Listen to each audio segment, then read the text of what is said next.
సొంత రాష్ట్రంలో కానీ పక్క రాష్ట్రంలో కానీ నీటి వివాదాలకు సంబంధించి పదే పదే చర్చలు జరుగుతున్నాయి. నేను ఈ వేదిక మీద నుంచి ఈ రాష్ట్రంలో ఉండి పక్క రాష్ట్రంలో రాజకీయ పార్టీలలో ఉన్న ప్రజాప్రతినిధులకు ఒక సూచన చేయదలుచుకున్నా, ఒక విజ్ఞప్తి చేయదలుచుకున్నా. మీకు పంచాయతీలు కావాలన్నా నీళ్లు కావాలన్నా అని ఎవరైనా నన్ను అడిగితే తెలంగాణ రాష్ట్రానికి నీళ్లు కావాలని నేను కోరుకుంటా. మీకు వివాదాలు కావాలన్నా మీకు పరిష్కారం కావాలన్నా అంటే నేను పరిష్కారం కోరుకుంటా. నీళ్ల వివాదం ముసుగులో రాజకీయ ప్రయోజనం పొందాలి అని మా ప్రభుత్వం మా పార్టీ భావించడం లేదు. రెండు రాష్ట్రాల మధ్యలో ఉండే సమస్యల్ని శాశ్వతంగా పరిష్కరించాలి అని తెలంగాణ ప్రత్యేక రాష్ట్రాన్ని శ్రీమతి సోనియా గాంధీ గారు కాంగ్రెస్ పార్టీ ఇచ్చింది. కాబట్టి నీళ్ల విషయంలో వివాదాలు, నీళ్ల విషయంలో రాజకీయ లబ్ధి కోసం ఆలోచన చేయొద్దు. రాజకీయాలకు అతీతంగా మనం ఈరోజు ఆలోచన చేసుకొని పరిష్కరించుకోవాలి. ఈ పరిష్కారాలకు చర్చలు ఒక్కటే పరిష్కారము. న్యాయస్థానాల దగ్గరనో ఇతరుల దగ్గర పోయి పంచాయతీ తెంచుకునే కంటే మనమే కూర్చొని మన సమస్యల్ని సామరస్యపూర్వకంగా పరిష్కరించుకోవాలనేదే మా విధానము.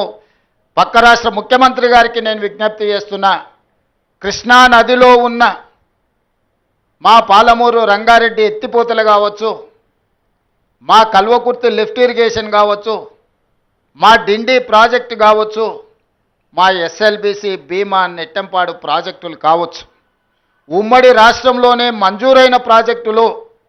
వీటి అనుమతులకు మీరు అడ్డంకి పెట్టకండి. వీటి అనుమతులకు మాకు సహకరించండి. ఉమ్మడి రాష్ట్రంలో ఉన్నప్పుడే మంజూరైన ఈ ప్రాజెక్టులకు ఆంధ్రప్రదేశ్ రాష్ట్రం నుంచి అభ్యంతరాలు రావడం వల్ల ఎన్విరాన్మెంట్ క్లియరెన్సులు కానీ సిడబ్ల్యూసి క్లియరెన్సులు తెచ్చుకోవడంతో మాకు సమస్యగా మారింది. ఇవి రాకపోవడం వల్ల మాకు రావాల్సిన బ్యాంకులో నుంచి రుణాలు కానీ కేంద్ర ప్రభుత్వం అందించాల్సిన సహాయం కానీ యాక్సిలరేటెడ్ ఇరిగేషన్ బెనిఫిషియరీ ప్రోగ్రాంలో కేంద్ర ప్రభుత్వం 60% నిధులు ఇవ్వడానికి అవకాశం ఉన్న ప్రాజెక్టులు మాకు రావడం లేదు. దాంతో మాకు తీరని ఆర్థిక భారం మా రాష్ట్రం మీద పడుతుంది. ఇవన్నీ కూడా మీరు సహకరించండి. మీకేమైనా సమస్యలు ఉంటే కూడా మేము సానుకూలంగా ఆలోచన చేస్తాం. మేము వివాదం కోరుకోవడం లేదు. నేను మరొక్కసారి ఈ వేదిక మీద నుంచి చెప్పదలుచుకున్నా, నేను శాశ్వత పరిష్కారాన్ని కోరుకుంటున్నా. ఇది రాజకీయ ప్రయోజనం కాదు, ప్రజల ప్రయోజనము, రైతుల ప్రయోజనము, పెట్టుబడిదారుల ప్రయోజనము. ఇంతకుముందే మిత్రులు శ్రీధర్ బాబు గారు వస్తూ చెప్తున్నారు, మనం డేటా సెంటర్స్ని అత్యధికంగా ఈ ప్రాంతంలో అడుగుతూ ఉన్నారు. డేటా సెంటర్స్ని ఇక్కడ పెట్టాలి అని అంటే విద్యుత్తుతో పాటు నీరు కూడా అవసరము అని.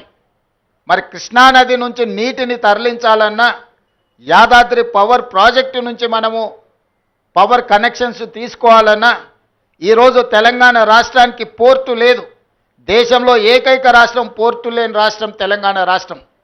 మరి ఈరోజు పోర్ట్ కనెక్టివిటీ ఉంటేనే మ్యానుఫ్యాక్చరింగ్ యూనిట్ ఇండస్ట్రీస్ వస్తాయి.